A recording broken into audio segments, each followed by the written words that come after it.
everybody to our Central Outpost. I'm Randy Borntrager, Assistant Director of the Department of Public Service. We're here to talk about our winter weather event. As many know, it's a dangerous situation out there. We're asking everybody to give our crews some time, some patience. We were able to attack this storm pretty much all day as that rain and sleet were coming down, and now we're out there tandem plowing and trying to get at it as much as possible before those temperature drop tomorrow. So what our residents can do is stay inside. If you're driving, if you have to drive, which I would highly suggest that you don't, if at all possible. Make sure that you're not blocking the box, that you're staying away from our trucks. We can do our jobs, and then just help your neighbors. Check on the elderly, make sure the sidewalks are plowed, and maintain a passable, walkable area so everyone's safe as we come through this. We'll continue 24 hours, 12-hour shifts, 24 hours a day until this snow event is over. I'd like to introduce our Mayor Ginther, say a few words and give everyone a little bit of update on what he's seeing and what we're seeing here in the city. Thank you, Randy. Good evening, everybody.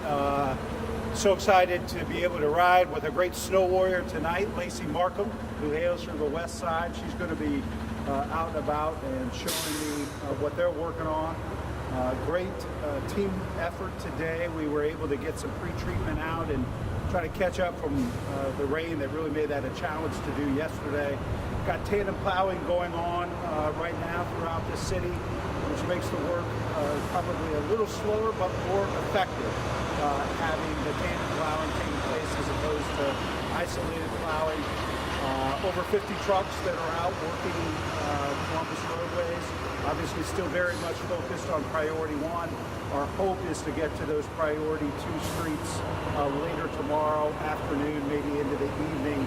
Obviously the curveballs we've had now are freezing rain, sleet, now snow.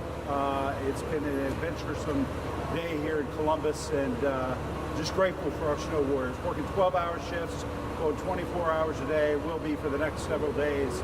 But really grateful for their work and all they're doing to try to keep us as safe as possible. You guys got any questions? Yeah, Mayor, there are a lot of roads out there. I'm sure they're still very snow covered, almost not impassable, but less than desirable for folks to be out. I'm sure there are folks out there that may express some frustration. Humans are kind of wired to sometimes voice their opinions about that sort of things. Are you guys prepared to receive that? Have you received any feedback from citizens about road conditions? Well, obviously, our number one priority is doing everything we can to make sure we have clear passage to our hospitals, our major employment centers, those priority one roadways. And as I mentioned, we've really had kind of three different weather events here in the last 24 hours. And with all the rain yesterday, it made it a little bit more challenging to do the pre-treatment. We think this tandem approach right now is the most effective way for us to deal with the snow that we've seen in the last several hours. I really encourage people to stay at home if they can.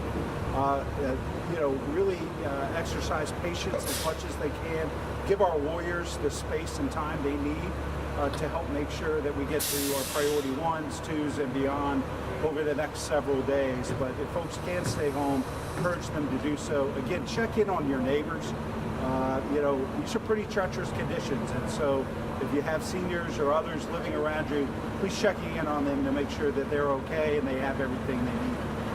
To follow up on Ben's question, what would your overall message be to neighbors, residents who might be looking at several days till their streets are touched by plow?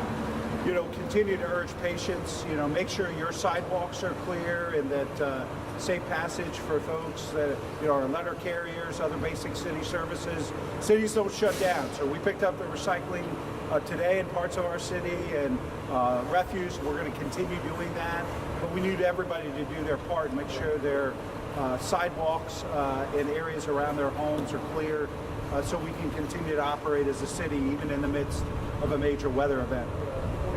Are there any pain points in the city that you guys have experienced already? I mean, are you guys affected by the CDL shortage?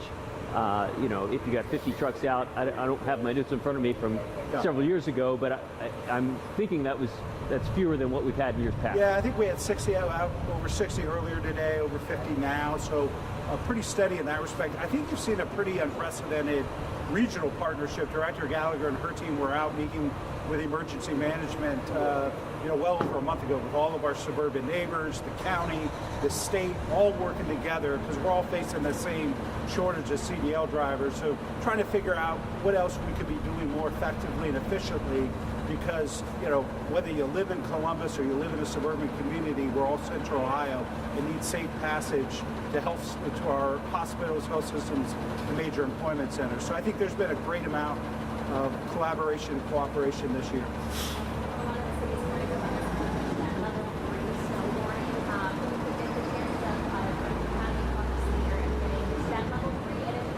What's your message to residents, especially knowing that it's really not okay to go out and drive when you hit that level? Well, as you know, those are set by the county sheriffs, and so I have not spoken to Sheriff Baldwin, but know that he's in consultation with other sheriffs in the adjacent counties. Obviously, level 3, you should only be on the roadway if it's in an emergency, a life-threatening situation. We really would like as many people to stay at home as possible if they can. If they have to go out, making sure that they're being as patient, giving our warriors as much space in the area on the road as possible to be able to do the work that they're doing. But we'll continue to work with the sheriff and others to make sure we're giving good, clear, timely information to residents. This might be another question for Randy, but around the state, ODOT has had a couple of trucks running issues just because the roads are that tricky at some spots. Have city trucks had any issues throughout the day?